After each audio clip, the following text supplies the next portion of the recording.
I do welcome back to another promo review of Bigg Boss Season 11 Kannada.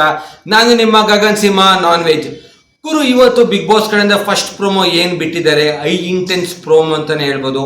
ಮೊದಲನೇ ಪ್ರೋಮೋದಲ್ಲಿ ನರಕದಲ್ಲಿದ್ದವ್ರು ಏನ್ build up ಕೊಡ್ತಾ ಇದ್ರು, ನರಕದವರೆಲ್ಲ ಒಂದೇ, brother from another mother, sister from another mother, ನಮ್ದು body different ಇರ್ಬೋದು but thinking ಎಲ್ಲಾರ್ದು ಒಂದೇ ಅಂತೆಲ್ಲ ಏನ್ ಬಿಲ್ಡಪ್ ಕೊಡ್ತಾ ಇದ್ರು.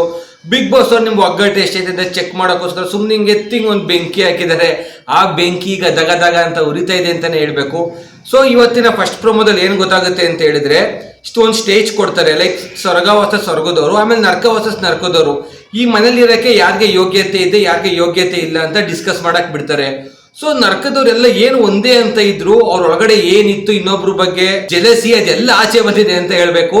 ಸೊ ಒಂದು ಸ್ಟೇಜ್ ಮೇಲೆ ಇಬ್ರು ನಿಂತ್ಕೊಂಡು ಇಬ್ರು ಡಿಸ್ಕಸ್ ಮಾಡ್ತಾ ಇರ್ತಾರೆ. ಅದ್ರಲ್ಲಿ ಅನುಷ್ ಅವರು ಒಂದು ಪಾಯಿಂಟ್ ರೈಸ್ ಮಾಡ್ತಾರೆ. ನೀವು ನೋಡಿರ್ಬೋದು ಮೊದಲನೇ ಎಪಿಸೋಡ್ ಅಥವಾ ಎರಡನೇ ಎಪಿಸೋಡ್ ಅಲ್ಲಿ ಚೈತ್ರರು ಆಪಲ್ ನ ಸ್ವರ್ಗದಿಂದ ಕಚ್ಬಿಟ್ಟು ಎಸಿತಾರೆ. ಅದನ್ನ ಮೋಕ್ಷಿತ್ ಅವರು ಮತ್ತೆ ತುಕಾಲಿ ಹೆಂಡತಿ ಮಾನಸ್ ಅವರು ತಿನ್ಕೋತಾರೆ. ಸೊ ಅದ್ರ ಬಗ್ಗೆ ಅನುಷ್ ಅವ್ರು ಪಾಯಿಂಟ್ ರೈಸ್ ಮಾಡ್ತಾರೆ. ಏನಂತ, ನೀವು ರೂಲ್ಸ್ ಬ್ರೇಕ್ ಮಾಡಿದ್ದೀರಾ, ಸೊ ನೀವು ಆಪಲ್ ಎಸಿಬಾರ್ದಿತ್ತು, ಆ ತರ ಎಲ್ಲ. ಸೊ ಚೈತ್ರ ಅವ್ರ ವಾದ ಏನು ಅಂದ್ರೆ, ತಿನ್ನುವಾಗೆಲ್ಲ ಚೆನ್ನಾಗಿತ್ತು, ಎಂಜಾಯ್ ಮಾಡ್ತಾ ಇದ್ರಿ, ಈಗ ಬಂದ್ಬಿಟ್ಟು ಅದು ರೂಲ್ಸ್ಗೆ ಆಪೋಸಿಟ್ ಅದು ಇದು ಅಂತ ಈಗ ಪಾಯಿಂಟ್ ಔಟ್ ಮಾಡ್ತಾ ಇದ್ದೀರಾ ಅಂತದ್ದು ಫುಲ್ ಇಂಟೆನ್ಸ್ ಆಗಿದೆ. ಅದ್ ನೋಡ್ಬೇಕು ಯಾವ ರೇಂಜ್ಗೆ ಹೋಗುತ್ತೆ. ನರ್ಕ ನರ್ಕ ಅಂತಾನೆ ಪ್ರೂವ್ ಮಾಡ್ತಾ ಇದ್ದಾರೆ ಈ ವಾರದಿಂದ. ಆಲ್ಮೋಸ್ಟ್ ತುಂಬಾ ಜನಕ್ಕೆ ಮಸಿ ಬೆಳೀತಾರೆ. ಈ ಕಡೆ ಧನರಾಜ್ ಅವ್ರಿಗೆ, ಜಗದೀಶ್ ಅವ್ರಿಗೆ, ಇವನ್ ತ್ರಿವಿಕ್ರಮ್ ಅವ್ರು ಕೂಡ ಮಸಿ ಬೆಳೆದವ್ರೆ. ಸೊ ಈಗ ಇಷ್ಟ ಆಗಿತ್ತು ಮೊದಲನೇ ಪ್ರೋಮೋ. ಇದಾದ್ಮೇಲೆ ಎರಡನೇ ಪ್ರೋಮೋ ಇನ್ನೊಂದು ಬಿಟ್ಟಿದ್ರೆ, ಅದೆಲ್ಲ ಆಸ್ ಯೂಶುವಲ್ ನಮ್ ಜಗಣ ಹಂಸ ಅವ್ರನ್ನ ರೇಗಿಸ್ತಾ ಇದ್ದಾರೆ. ಸ್ವಲ್ಪ ಮಾತಾಡಬಾರ್ದು ಮಾತೆಲ್ಲ ಮಾತಾಡಿ ಕೇಳೋರಿಗೆ ಕರೆಕ್ಟಾಗಿ ಕಂಫರ್ಟಬಲ್ ಇರಲ್ಲ. ಸೊ ಸ್ವಲ್ಪ ಜಗಣರು ಸ್ವಲ್ಪ ಅವ್ರ ತಲೆ ಯೂಸ್ ಮಾಡಿ ಯಾವ ವರ್ಡ್ಸ್ನ ಯೂಸ್ ಮಾಡಬೇಕು, ಅಪ್ರೋಪ್ರಿಯೇಟ್ ವರ್ಡ್ಸ್ ಯೂಸ್ ಮಾಡಿ ಲೇಡೀಸ್ ಹತ್ರ ಮಾತಾಡಬೇಕು.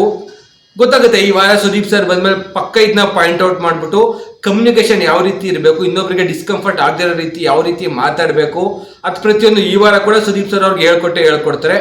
ಇದಾದ್ಮೇಲೆ ಮೂರನೇ ಪ್ರೋಮೋದಲ್ಲಿ ಒಂದು ಟಾಸ್ಕ್ ಕೊಟ್ಟಿರ್ತಾರೆ, ಫಿಸಿಕಲ್ ಟಾಸ್ಕ್. ಅದರಲ್ಲಿ ಸ್ವರ್ಗ ವರ್ಸಸ್ ನರ್ಕ ಆಗುತ್ತೆ. ನರ್ಕದಿಂದ 3 ಜನ ಪ್ಲೇಯರ್ಸ್ ಬರ್ತಾರೆ. ಯಾರ್ಯಾರು ಅಂದ್ರೆ ಮೋಕ್ಷಿತ್ ಅವರು, ಸುರೇಶ್ ಅವರು ಮತ್ತೆ ಚೈತ್ರ ಅವರು ಬಂದಿದ್ದಾರೆ. ಈ ಕಡೆ ಸ್ವರ್ಗದಿಂದ ರಂಜಿತ್ ಅವರು ಏನ್ ಶಿಫ್ಟ್ ಆದ್ರು.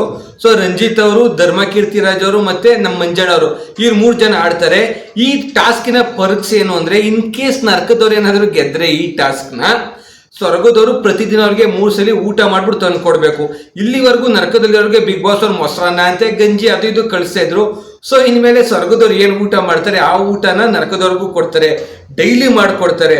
ಸೊ ಈ 3 vs 3 ಏನ್ ಬಿಟ್ಟಿದ್ದಾರೆ, ಸ್ವರ್ಗದವರು ಅರೌಂಡ್ 26 ಮಿನಿಟ್ಸ್ಗೆನೋ ಈ ಗೇಮ್ ಕಂಪ್ಲೀಟ್ ಮಾಡ್ತಾರೆ. ನರ್ಕದವರು 26 ಮಿನಿಟ್ಸ್ಗಿಂತ ಮುಂಚೆನೆ ಈ ಗೇಮ್ ಕಂಪ್ಲೀಟ್ ಮಾಡಿದ್ರೆ ಅವ್ರು ವಿನ್ನರ್. ಸೊ ಈ ಪ್ರೋಮೋ ಎಂಡಿಂಗ್ ಅಲ್ಲಿ ಆಲ್ಮೋಸ್ಟ್ ನರ್ಕದವರೆಲ್ಲ ಅಳ್ತಾ ಇರ್ತಾರೆ. ಪ್ರಾಬಬ್ಲಿ ಟಾಸ್ಕ್ ಸೋತಿದ್ದಾರೆ ಅನ್ಸುತ್ತೆ, ಎಕ್ಸಾಕ್ಟ್ಲಿ ಗೊತ್ತಿಲ್ಲ. ಇದು ಗೊತ್ತಾಗಬೇಕು ಅಂದ್ರೆ ಇವತ್ತಿನ ಎಪಿಸೋಡ್ ನೋಡಲೇಬೇಕು. So stay tune. ಇದೇ ತರ ಪ್ರತಿದಿನ ಎಪಿಸೋಡ್ ಮತ್ತೆ ಪ್ರೋಮೋ ರಿವ್ಯೂಸ್ ಒಂದಿಗೆ ನಾನು ನಿಮ್ಮ ಹತ್ರ ಬರ್ತೀನಿ. ಎಪಿಸೋಡ್ ರಿವ್ಯೂ ಪ್ರತಿದಿನ ಬೆಳಗ್ಗೆ 7 ಗಂಟೆಗೆ ಅಪ್ಲೋಡ್ ಮಾಡ್ತೀನಿ. Thank you guys, thanks for watching, bye.